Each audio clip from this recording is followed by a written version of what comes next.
सही सही सरेंडर किया, ध्यान दीजिए, मैंने बताया था ना, ये भगवान माया का प्रेरक, माया जीव की प्रेरक।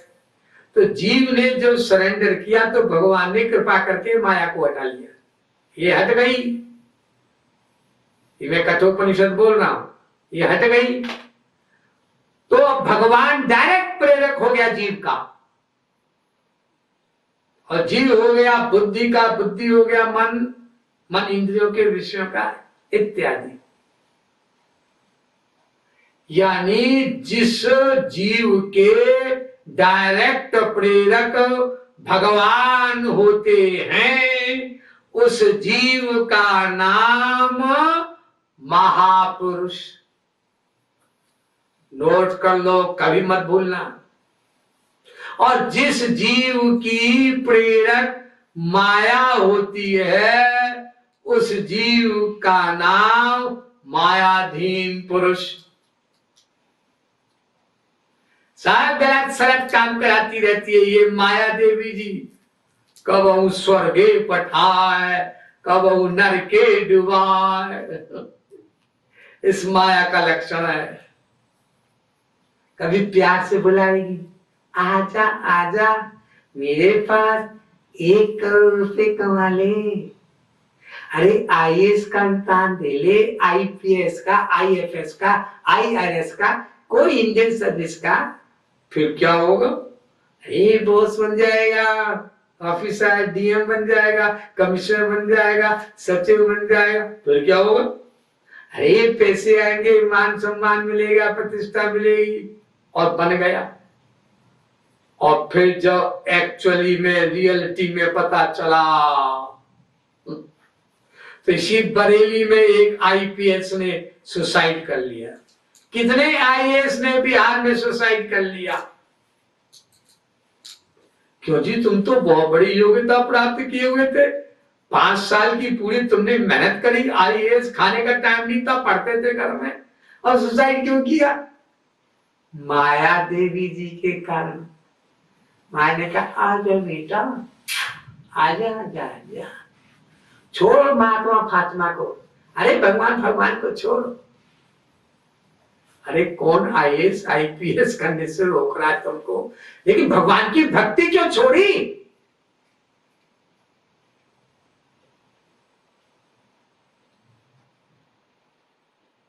भक्ति करते हुए पढ़ते तो पढ़ते समय भी परमानंदमय रहते, और IAS बने रहने पर भी टेंशन ना होता। सच्चा पिता भगवान, उसको छोड़ करके बदतमीजी करते हो। सा विद्या धर्मतिर्यया, भागवत में लिखा है। एजुकेशन वही है जो भगवान में मन लगवा दे। भूत दया द्विज गुरु सेवकाई, विद्या विनय विवेक बड़ाई, और जहां लगी साधन वेद बखानी, सब कर फल यही भगति भवानी। तो जिसके अंडर में भगवान हमेशा रहते हो,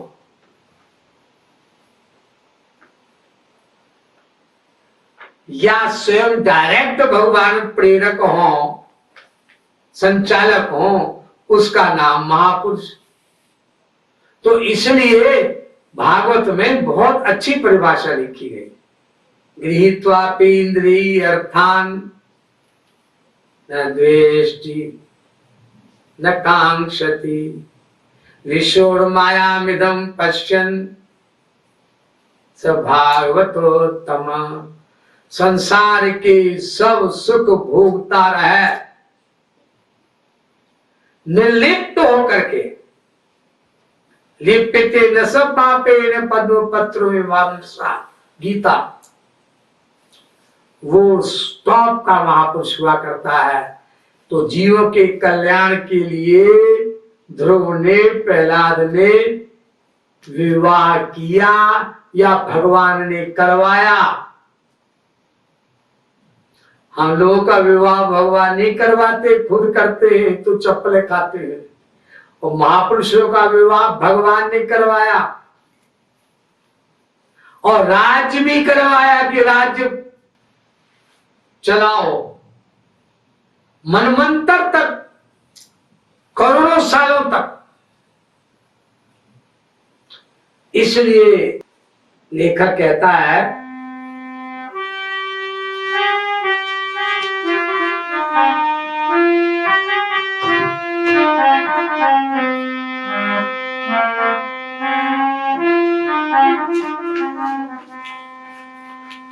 भोगत हूँ सुख भुवना, रहे जो विदेह हरि के जना।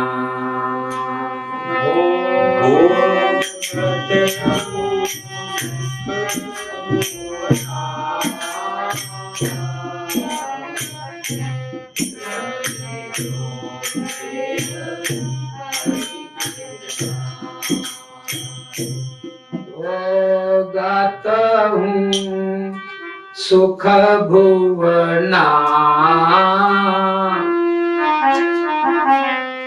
रहे जो विदेह हरि के जना।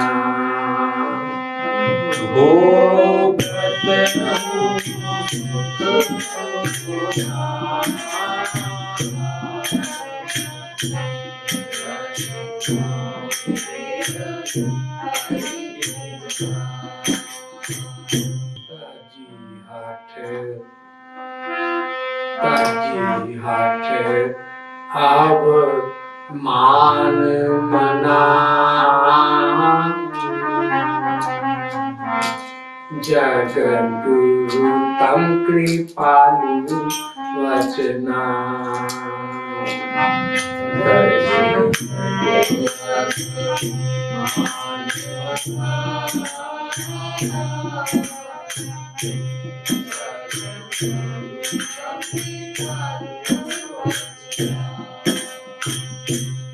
जगद्गुरु तम कृपालु वचना, जगद्गुरु तम कृपालु वचना, जगद्गुरु तम कृपालु वचना।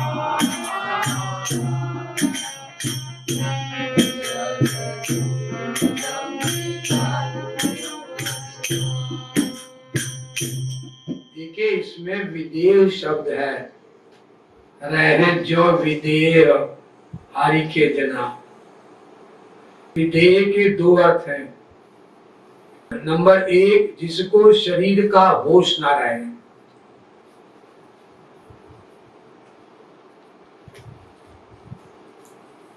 चल रहा है, देख रहा है, बात कर रहा है, सुन भी रहा है, लेकिन बेहोश है। खाना भी खा रहा है, टीवी भी देख रहा है, बेहोश, उसको कहते हैं विदेह। जैसे सुखदेव थे, नहा रही हैं स्त्रियां तालाब में नग्न, स्वर्ग की स्त्रियां, चल रहा है और पीछे से आवाज दे रहे हैं उनके बाप वेदव्यास। आंख से दिखाई नहीं पड़ रहा, कान से सुनाई नहीं पड़ रहा।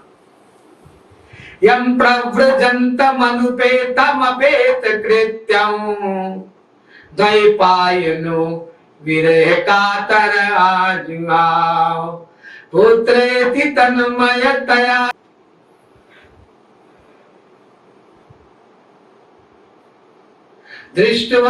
दृष्ट्वानुयातमिष्मत मत मज्जिमन्नं देव्यो या परिदधुर्न सुतस्य चित्रम्, तदीक्ष पृच्छति मुनौ जगदुस्तवा स्त्री स्त्री पुंविदा, न तो सुतस्य विविक्त दृष्टे।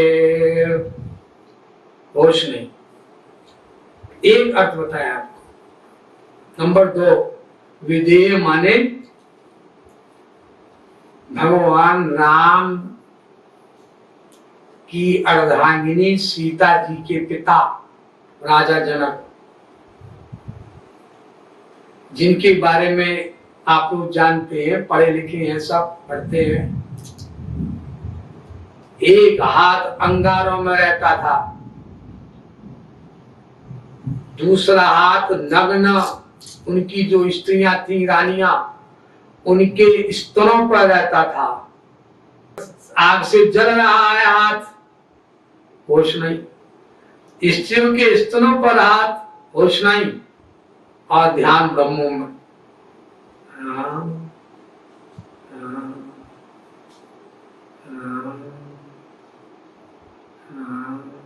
समाधि में।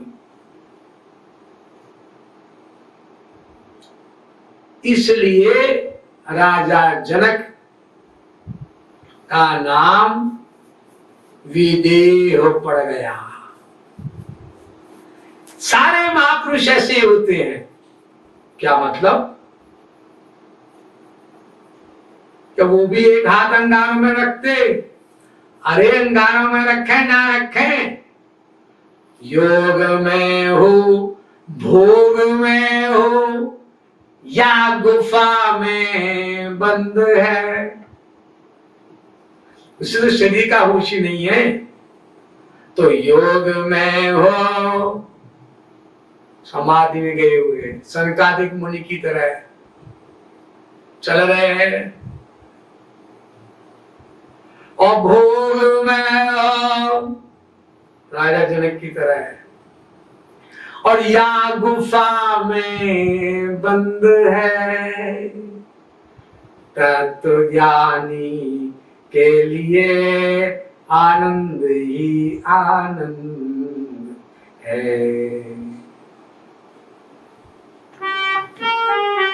इसलिए लेखक कहता है, भोगत हूँ सुख भुवना रहे जो विदेह हरि के जना।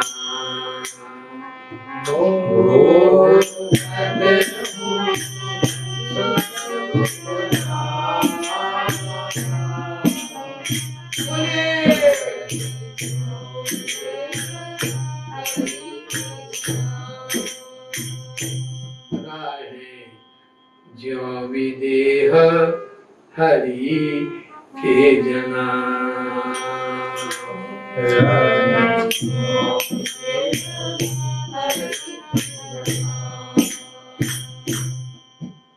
चूंकि उनका मन पूर्ण तरीके से मनमोहन में है,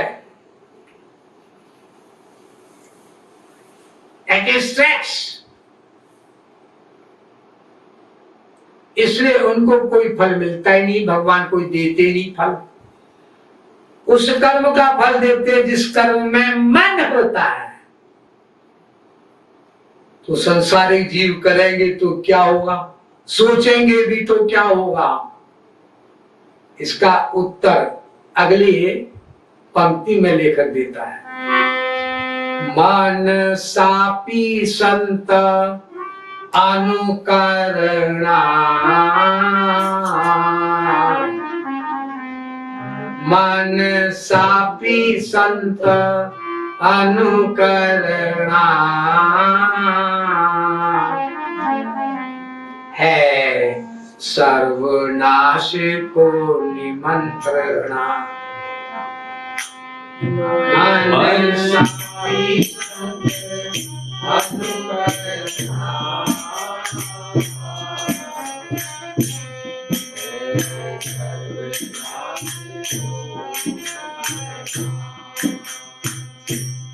मन से भी संत का अनुकरण करोगे तो अपने सर्वनाश को निमंत्रण दे दोगे।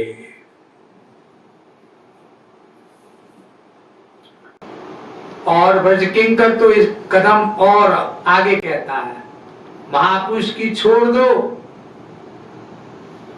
जो महापुरुष बनने जा रहा है प्रोसेस में है। That individual soul who is on the threshold of sainthood,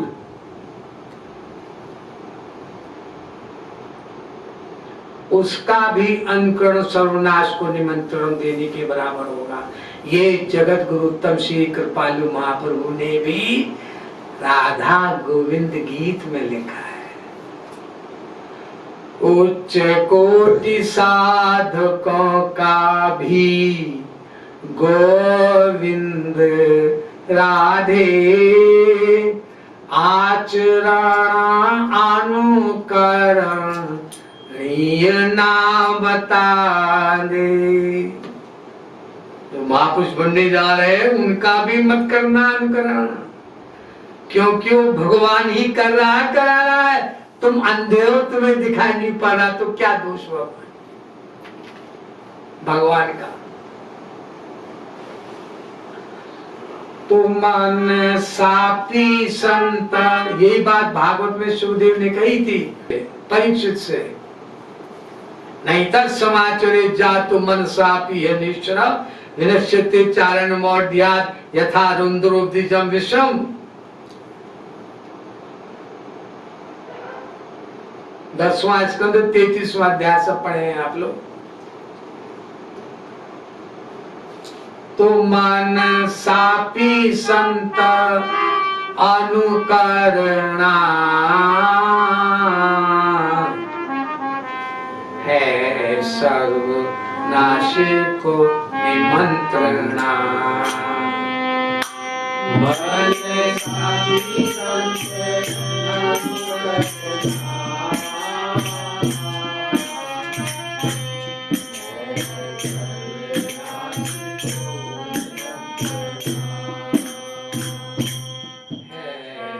सर्वनाश को निमंत्रणा।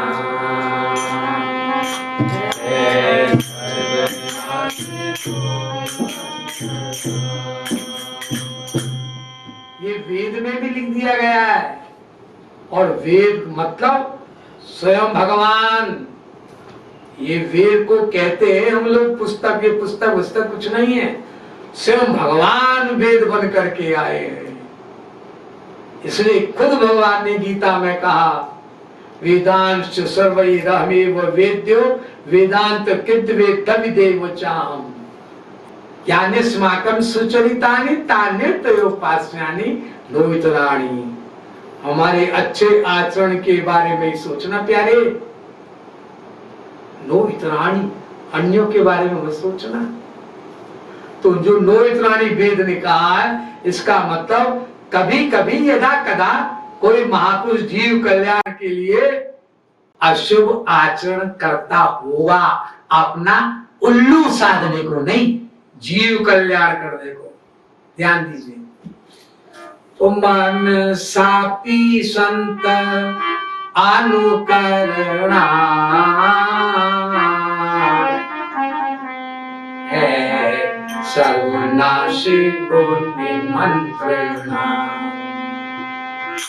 मन सापी संत अनुकरणा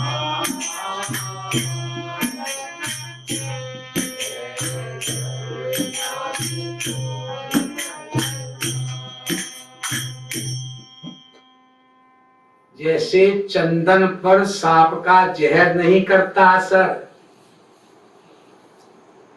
ऐसे ही महापुरुषों के ऊपर इस संसार का माया जाल का जंजाल कोई असर नहीं करता। तो सर्प विष न चढ़त चंदना, सर्प विष न चढ़त चंदना, संत न काल को श्रुति कर्मना। सर्प विष न चढ़त चंदना,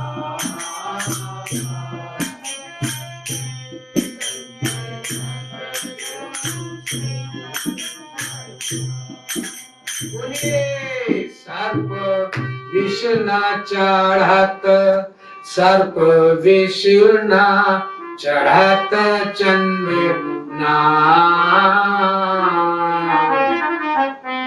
संत नकल को श्रुति कर्मना सर्प विष्णु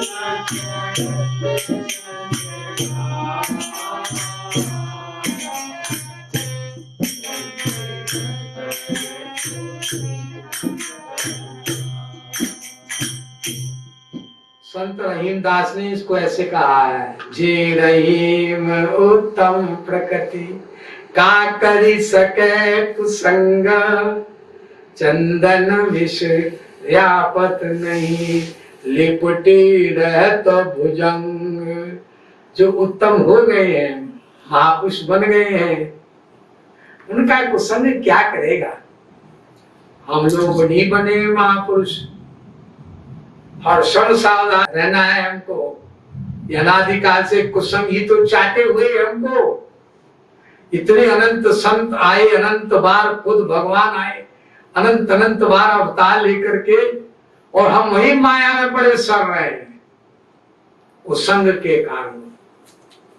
तो इसलिए सत्संग करें हम, और महापुरुष करे कुसंग करे कुछ करे, उस पर तो असर होएगा ही नहीं। चंदन विश्व व्यापत नहीं लिपटे रहत भुजंग। पता नहीं हमारे श्यामा श्याम, हमारे प्रभु भगवान राम किसी महापुरुष से क्यों कैसे क्या काम करा रहे हैं, ये हम महापुरुष बनने के बाद ही जान सकते हैं। क्योंकि वो कुछ करता ही नहीं, कराने वाले भगवान। तो भगवान की काम हम क्यों नहीं जान सकते। इसलिए कि भगवान प्रकाशक है, प्रकाशमान, भगवान सर्वज्ञ है, मलपज्ञ है, भगवान सर्वव्यापक है, हम अणु हैं। अनेक कारणों से जैसे हम भगवान को नहीं जान सकते, उनके कामों को नहीं जान सकते, बिना महापुरुष बने, तो वही भगवान महापुरुष के भीतर काम कराता है, उसके कामों को भी हम नहीं जान सकते बिना महापुरुष बने। लेकिन इतना तो जान सकते हैं कि हमें मन बुद्धि का सरेंडर करना है, अपनी अकल नहीं लगाना है, उनके आदेश में, उनकी सेवा में, उनकी इच्छा में इच्छा रखकर, उनकी रुचि में रुचि रखकर जब हम सेवा करेंगे उनके सुख के लिए, तो फिर हमारे धीरे धीरे धीरे धीरे, जैसे कि पौधा खेत में धीरे धीरे बढ़ता है ना, धीरे धीरे फिर वृक्ष बन जाता है, खुद फल देने वाला। लेकिन धीरे धीरे बढ़ता है। लेकिन जब धीरे धीरे बढ़ता है पौधा, तो चतुर किसान चारों ओर उसको ईंट लगा देता है, जाली लगा देता है, टाइम से पानी देता है, खाद देता है, दवाई छिड़कता है, कहीं पौधा कुंभला ना जाए। और जब बड़ा हो जाए तब फिर कोई चिंता नहीं। तो प्रारंभिक अवस्था में साधना के, जब तक हम स्पिरिचुअल पावर्स से युक्त ना हो जाए, तब तक अत्यंत सावधान होकर के हमें इस कुसंग रूपी राक्षस से बचना है। ऐसा जगत गुरु तम श्री कृपालु महाप्रभु ने कहा है प्रेम सिद्धांत पुस्तक के अंतिम चैप्टर में। हमें उनकी बात मान के चलना है, ये अर्थ है इसका।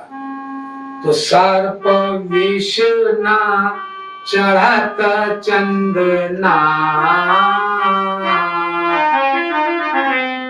सर्प विष ना चढ़त चंदना, संत नकल को श्रुति कर्मना। सर्प विष ना चढ़त चंदना,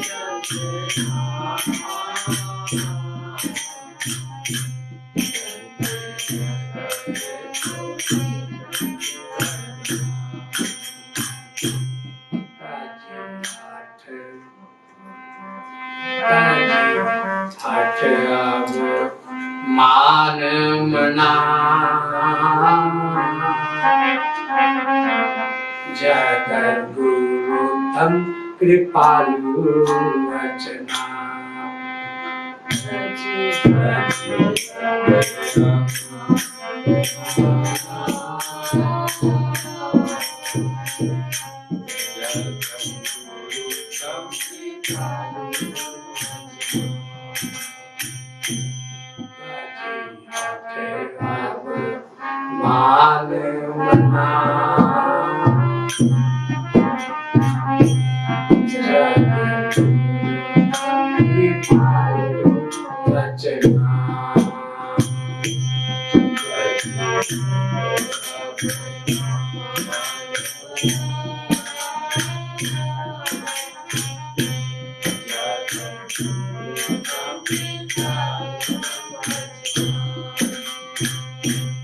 जगत गुरु तम कृपालु रचना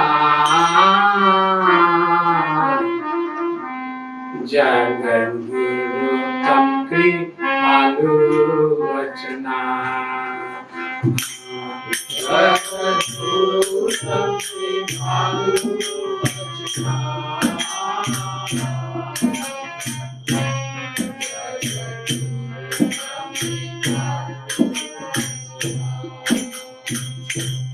जगत गुरु तम कृपालु वचना जगत गुरु तम कृपालु वचना जगत गुरु तम कृपालु वचना